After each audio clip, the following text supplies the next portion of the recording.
السلام علیکم ورحمۃ اللہ وبرکاتہ۔ دوستو، یہ ایک چھوٹا سا پیغام ہے اور اس کو آخر تک سنیے، بیچ میں کٹ نہ کیجیے اور اس کو شیئر بھی کیجیے تاکہ حقیقت سے ہر آدمی واقف ہو جائے اور سب کے سامنے کی حقیقت پہنچ جائے۔ جیسا کہ پنجاب کے متعلق آج میوات، بلکہ میوات سے باہر بھی ہر بچہ جانتا ہے کہ پنجاب کس دکھ کی گھڑی سے گزر رہی ہے۔ وہاں پانی کے سیلاب نے جو حال کیا ہے اس کو اور ہر نوجوان نے، ہر شخص نے دیکھا ہے۔ باقی سب سے پہلے الحمدللہ ہمارا قافلہ وہاں پہنچا، جن میں خاص طور سے حضرت مولانا شوکت صاحب، حاجی اصغر صاحب ٹائیں، بھائی فخر الدین اٹاوڑ، بھائی اکبر صاحب اور وغیرہ وغیرہ ساتھی ہمارے ساتھ شامل تھے۔ سب کا نام لوں گا تو تھوڑی بات بڑی ہو جائے گی، میں مختصر انداز میں اپنی بات کو ختم کرنا چاہتا ہوں اور جو مین چیز ہے وہ میں آپ کو سنانا چاہتا ہوں اور بتانا چاہتا ہوں۔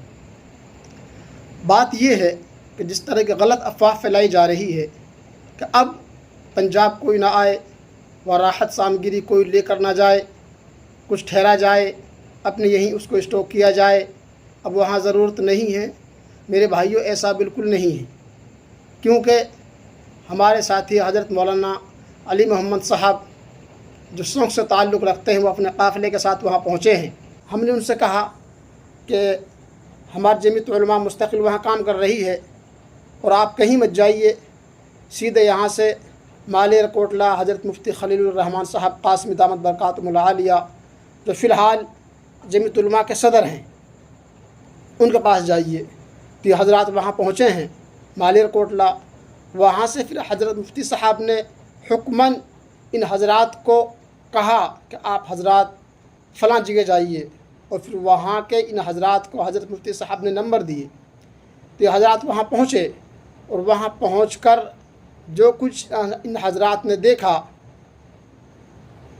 وہ خود ہی اپنی زبانی بتائیں گے، کسی کے دوسرے کے بہکاوے میں، کسی کے کہنے میں، غلط افواہوں میں کوئی بھی آدمی نہ پھنسے اور نہ آئے۔ اس لیے میرے بھائیوں، حضرت مولانا جو بتا رہے ہیں کہ ہم نے وہاں کیا کیا دیکھا، کس طرح دیکھا، وہاں کے لوگوں کے حالات دیکھے، ان کی پریشانیاں دیکھیں، وہ خود بتائیں گے۔ آپ سنیے ذرا۔ ہم 20واں پلہ کا کل رات کے 10:30 بجے اور ہم ملیر کوٹلہ مولانا خلیل الرحمان کے پاس ٹھہرے ملیر کوٹلہ میں، اور وہاں سے ہم حضرت کو ہم نے پیسے جمع جو لائے تھے وہیں جمع کیے جمعیت کے دفتر میں، رسید ملی باقاعدہ ہم کو، اور اطمینان ہوا ہم کو وہاں دیکھ کر۔ جو ماحول تھا، گاڑیاں آ رہی تھی اور سامان سیٹ ہو کر مستحقین کی تحقیق کر کے ان کو پہنچایا جا رہا تھا۔ پھر وہاں سے حضرت نے ہم کو یہاں گھڑکا گاؤں ہے، ترن ترا ضلع پڑتا ہے، یہاں مفتی وسیم صاحب ہیں، بھائی ساجد صاحب ہیں، امام صاحب مسجد، ان کے پاس بھیجا۔ راشن جو ہم لے کر آئے تھے کہ وہیں لے کر جاؤ، جہاں متاثرہ علاقہ ہے۔ یہ گاؤں بالکل متاثرہ علاقے کے بالکل ندی کے قریب ہے۔ کیا نام ہے اس ندی کا بھائی وسیم؟ بیاس ندی کے بالکل کنارے پر ہے، اور اس گاؤں میں تقریباً مسلمانوں کی بھی 40 گھر کی آبادی ہے۔ ہم نے یہاں حالات دیکھے ہیں، جائزہ لیا ہے، واقعتاً ہمیں دل سے یقین ہو گیا کہ ایسا نہیں ہے جیسی افواہ پھیلائی جا رہی ہیں کہ ایک بند تھا وہ ٹوٹ گیا اور بس وہ پانی نکل گیا، وہاں اتنی جرد نہیں ہے۔ ہم نے جو سامان تقسیم کیا ہے اس کی بھی ویڈیو ہمارے پاس محفوظ ہیں۔ عورتوں کے، مردوں کے چہروں پر جو اداسی اور رنج محسوس ہو رہا ہے، اس کو دیکھ کر ہماری آنکھوں میں آنسو بھرائے۔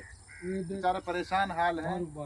پہلے جو ندی کی عام حالات میں چلتی تھی 0.5 کلومیٹر کا ایریا تھا، اور اب یہ پھیل کر 15-20 کلومیٹر کے ایریا میں پھیل کر چل رہی ہے۔ تقریباً اس سے سینکڑوں گاؤں متاثر ہوئے ہیں اس ندی سے۔ واقعتاً جو ہم نے اپنی آنکھوں سے ماحول دیکھا ہے